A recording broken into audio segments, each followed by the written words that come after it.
सभी को नमस्ते, मेरा नाम है रोहित चैनल। हिरोशिमा में आपका स्वागत है। ये बात 6 अगस्त 1945 सुबह 8:15 की है। एनोला गे नाम के अमेरिकी विमान ने पैसिफिक में टिनियन आइलैंड से जापान के हिरोशिमा में उड़ान भरी थी। वो भी एक परमाणु हथियार के साथ। हिरोशिमा एक इंडस्ट्रियल और पोर्ट सिटी थी जिसे सेटो इनलैंड सी में एक डेल्टा नाम की नदी पर बनाया गया था। विमान ने परमाणु हथियार को लगभग 9,470 मीटर की ऊंचाई से शहर के बीचों बीच छोड़ा था और उसके तुरंत बाद वो वहाँ से चला गया। उसके ठीक 43 सेकंड के बाद लगभग 580 मीटर की ऊंचाई पर, यहाँ तक कि जमीन पर भी पहुँचने से पहले वो परमाणु हथियार फट गया। उस समय हिरोशिमा में सुबह 8:15 हो रहे थे जब लोग अपने काम पर जा रहे थे। कुछ ही सेकंड के अंदर यूरेनियम परमाणु से निकलने वाली ऊर्जा से पहले तो प्रकाश की एक अंधाधुंध चमक निकली और उसके बाद उसमें से तीव्र आग निकली। उस समय तापमान 4000 डिग्री सेल्सियस या 7200 फ़ारेनहाइट तक बढ़ गया था और आग की गति 440 मीटर प्रति सेकंड या 1400 फीट प्रति सेकंड थी, जिसकी वजह से उसने हिरोशिमा के केंद्र तक आने वाली हर एक चीज को जलाकर खाक कर दिया। उसके रास्ते में आने वाली हर एक चीज पिघल गई, यहाँ तक कि इंसान भी। कुछ ही सेकंड के अंदर लगभग 80,000 लोग अपनी जान गंवा चुके थे। यहाँ तक कि मजबूत से मजबूत सामान भी खाक हो गया था। एक 18 किलोमीटर लंबा या 59,000 फीट लंबा मशरूम क्लाउड बन गया था और साथ ही हर जगह बहुत ही ज्यादा मात्रा में रेडिएशन फैलने लगा था। घर, दुकानें, पार्क सब तबाह हो चुका था। शहर की लगभग 70% बिल्डिंग्स या तो ढह चुकी थी या उनका स्ट्रक्चर बिगड़ चुका था। उसी समय काले बादल छाने लगे जिसकी वजह से बारिश हुई। बदकिस्मती से लोगों ने इस बारिश के पानी को पी लिया था जो कि वास्तव में एसिड रेन थी, क्योंकि इस बारिश में रेडियो एक्टिव मटेरियल थे। इसलिए धीरे धीरे लोग अपनी जानें गंवाने लगे और इसका कोई भी इलाज नहीं था। जितने लोगों ने विस्फोट की वजह से अपनी जानें गंवाई थी, उससे 2 गुना जानें लोगों की रेडिएशन और आग की वजह से गई थी। बेशक इस वजह से हजारों अन्य लोगों को स्किन ट्यूमर, ल्यूकेमिया और अन्य तरह का कैंसर होने लगा और लोग विकलांग या बीमार पैदा होने लगे। कई लोगों का जेनेटिक स्ट्रक्चर बदल गया। आज भी आप यहाँ कई पीड़ित देख सकते हैं। उस समय हिरोशिमा की आबादी लगभग 3,50,000 थी और जापान द्वारा जारी की गई रिपोर्ट के अनुसार कुछ ही महीनों में लगभग 1,40,000 लोगों ने अपनी जान। लेकिन अगर हम 75 साल फास्ट फॉरवर्ड करके देखें तो शहर पहले की तरह वापस नॉर्मल हो चुका था और पूरा शहर अपने अतीत से सबक सीख चुका था। एक 51 साल के सज्जन जिन्होंने स्वयं परमाणु बम विस्फोट के दिन का अनुभव किया था, वो अपने डॉग को बड़ी ऊर्जा के साथ घुमाते हुए हमारे पास आए जब उन्हें लगा कि हम इंटरव्यू लेना चाहते हैं। I was born here. You can see the tram over there. Just the downside of the river, the mountain, have some military barracks. We have a military hospital. हाँ, So he was a military doctor. At the day of atomic bomb drop, he wanted to go to the hospital. At the time of waiting for tram, he wanted to smoke. And just later the cigarette and tram came in. Cigarette is at that time so precious, so important, हाँ, high price. He would like to let it off. Okay, I'll wait. हाँ, So the laziness of my father or cigarette helped my father's wife and also me.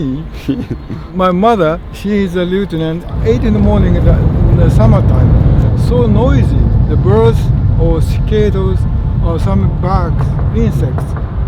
But at the time of atomic bomb drop, and even the insect, even the birds know something. All silence comes here. She felt something wrong because nobody so noisy.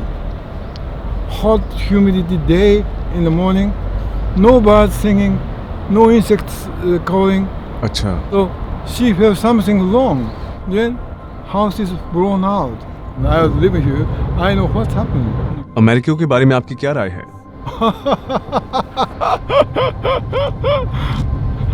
Americans don't like to come here because they feel some guilty. But we haven't said American is bad. हाँ, We didn't say that. समय बदल गया है। Half is our fault. One thing sure is my father and mother doesn't blame any Americans. वे युद्ध को दोष देते हैं। Us.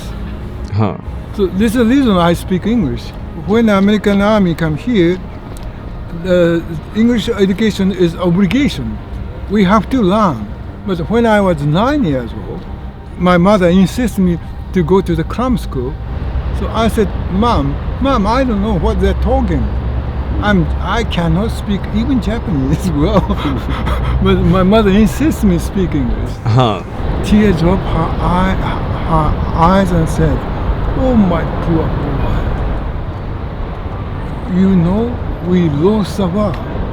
If you cannot speak You want to be another loser? You want to lose again? हाँ So this is the reason I speak English. Sir, आप अच्छी अंग्रेजी बोलते हैं। No, not for that. Sir, आपकी उम्र कितनी है? I was 91 or 92. I talk too much? नहीं, Okay, just wait a minute. Could you fall? This is my name card. My name is Asai. आपसे मिलकर अच्छा लगा। This is my dog. Wow.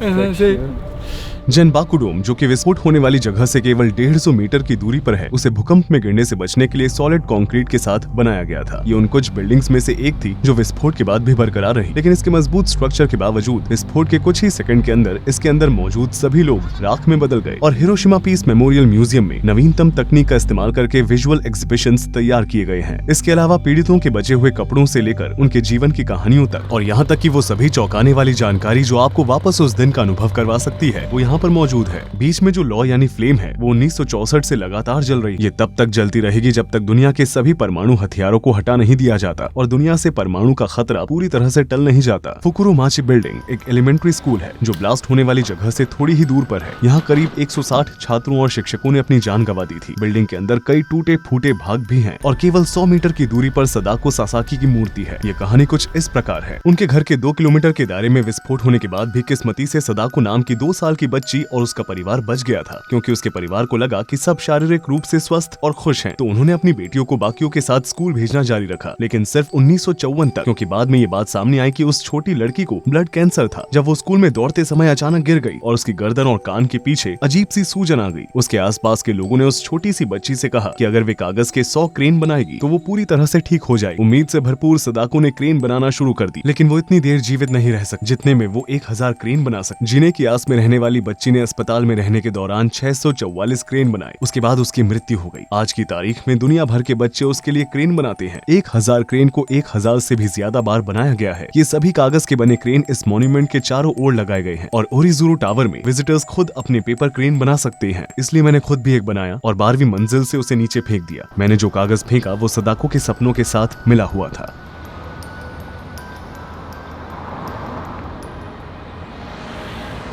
जापानी लोग अमेरिकियों से नफरत नहीं करते हैं। वे विश्व शांति के बारे में शिक्षा देना महत्वपूर्ण मानते हैं। स्कूलों में टीचर और टेक्स्ट बुक्स अमेरिकियों को दोष नहीं देते हैं, बल्कि युद्ध को दोष देते हैं। उनका ये मानना है कि यही आगे बढ़ने की चाबी है। होंडोरी शॉपिंग स्ट्रीट शहर के बीचों बीच है। ये खरीदारी करने और शाम के समय टहलने के लिए शहर की सबसे व्यस्त रहने वाली जगह। हम देख सकते हैं कि आज की तारीख में हिरोशिमा क्या बन चुका है। जहाँ परमाणु विस्फोट हुआ था, वो जगह अब एक बहुत ही सुंदर पार्क में बदल गई है। आज ये शहर एक राजधानी है जिसकी आबादी 1.2 मिलियन है। ये एक मुख्य पोर्ट, इंडस्ट्री और टूरिज्म सिटी में बहुत तेजी से विकसित हो रहा है। अतीत से अपना सबक सीखते हुए ये कभी भी अतीत में नहीं रहता और केवल भविष्य पर ध्यान देता है। उन्होंने मुझे एक ओरिगामी बर्ड दी। अमेरिका ने जब हिरोशिमा पर एक परमाणु बम गिराया था, उसके ठीक 3 दिन बाद उसने नागासाकी पर भी बम गिराया था। ये बात 75 साल पुरानी है, जब दूसरे विश्व युद्ध के दौरान इन्हें गिराया गया था। अब वे और भी ज्यादा शक्तिशाली बन चुके हैं। तो परमाणु बम हिरोशिमा पर गिराया गया था, उसने 15 किलोटन का विस्फोट किया था। 15,000 TNT थे। अगर यही परमाणु बम न्यूयॉर्क के सिटी सेंटर में फटा होता तो आपको कुछ ऐसा देखने को मिलता। विस्फोट से प्रभावित क्षेत्र का रेडियस लगभग 1.5 किलोमीटर होता। येलो सर्कल आग के गोले के रेडियस को दर्शाता है जो विस्फोट के कारण हुआ था। रेड सर्कल के अंदर जितने भी लोग होते उन सभी को अपनी जानें गंवानी पड़ती और कंक्रीट से बनाई गई सभी बिल्डिंग्स या तो ढह जाती या उनका स्ट्रक्चर बिगड़ जाता। आपको जो ब्लैक सर्कल दिखाई दे रहा है, वहाँ पर बनी हर एक बिल्डिंग पूरी तरह से तबाह हो जाती और कई लोगों के घायल होने के साथ साथ कईयों को अपनी जानें भी गंवानी पड़ती। ऑरेंज सर्कल वो एरिया दर्शाता है जहाँ 3rd डिग्री रेडिएशन बर्न होता। लेकिन इस विस्फोट की विनाशकारी शक्ति B-83 के सामने कुछ भी नहीं है। आज की तारीख में B-83 अमेरिकी इन्वेंट्री में मौजूद सबसे ज्यादा शक्तिशाली थर्मोन्यूक्लियर हथियार है। 70 के दशक में बनाया गया B-83 1200 किलोटन का विस्फोट करता, जो कि हिरोशिमा पर हुए विस्फोट से 80 गुना ज्यादा है। ये 1.2 मिलियन टन TNT की पावर जितना है। अगर इसे न्यूयॉर्क में गिराया गया होता तो विस्फोट से प्रभावित क्षेत्र का दायरा 11 किलोमीटर से भी अधिक होता। 1954 में ऑपरेशन कैसल ब्रावो नाम से अमेरिका द्वारा टेस्ट किया गया अब तक का सबसे बड़ा परमाणु हथियार है। इसने 15,000 किलोटन का विस्फोट किया, यानी हिरोशिमा में हुए विस्फोट की तुलना में 1000 गुना से भी ज्यादा।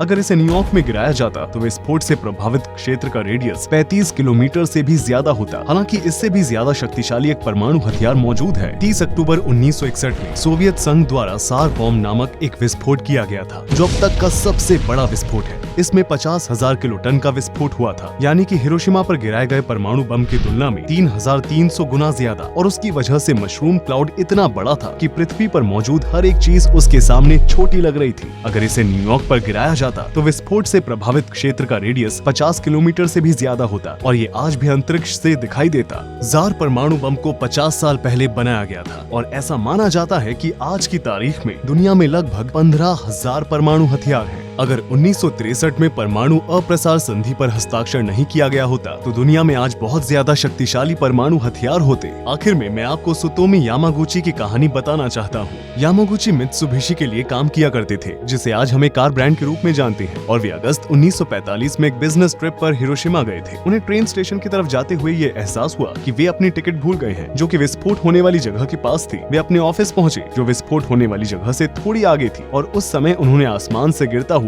पहला परमाणु हथियार देखा। अचानक विस्फोट होने की वजह से उनके कान के पर्दे फट गए, वे अस्थायी रूप से अंधे हो गए और बाईं तरफ से उनका शरीर गंभीर रूप से जल गया था, लेकिन वे फिर भी जीवित थे। उन्होंने बंकर में रात बिताई, लेकिन उनके घावों का ध्यान रखने वाला कोई भी नहीं था। अगले ही दिन वे जैसे तैसे करके स्टेशन पहुंचे। उन्होंने हिरोशिमा छोड़ा और वापस अपने शहर लौट आए। वे आखिरकार अपने घर पर अपने घावों का इलाज करवा पाए। गंभीर रूप से घायल होने के बावजूद उन्होंने 2 दिन बाद मित्सुबिशी को सूचित किया कि वे हिरोशिमा की अपनी बिजनेस ट्रिप से वापस आ चुके हैं और अब ये काम कर सकते हैं। इतना सब कुछ होने के बाद भी वे काम पर गए। इससे पता चलता है कि जापानी लोग अपने काम के प्रति कितने समर्पित हैं। आप शायद यामागुची को भाग्यशाली समझ सकते हैं कि वे हिरोशिमा में हुए परमाणु विस्फोट से बच गए, लेकिन अपने घर नागासाकी में लौटने के लिए उनकी किस्मत खराब थी। जब वे काम पर अपने मैनेजर को हिरोशिमा में हुए अपने अनुभव के बारे में बता रहे थे, उसी समय नागासाकी में दूसरा परमाणु बम गिराया गया। एक बार फिर उन्होंने बहुत बड़ा धमाका होते हुए देखा, जिसमें से वे बच निकले और फिर से काम पर आने लगे। जापान में शूट किया गया मेरा पहला वीडियो देखने के लिए धन्यवाद। इस शानदार देश के आगे 2 और वीडियो भी आने वाले हैं। मैंने पाकिस्तान, याकुत्स्क और तंजानिया में वीडियो शूट किए हैं। रोहित चैनल यहाँ पर था।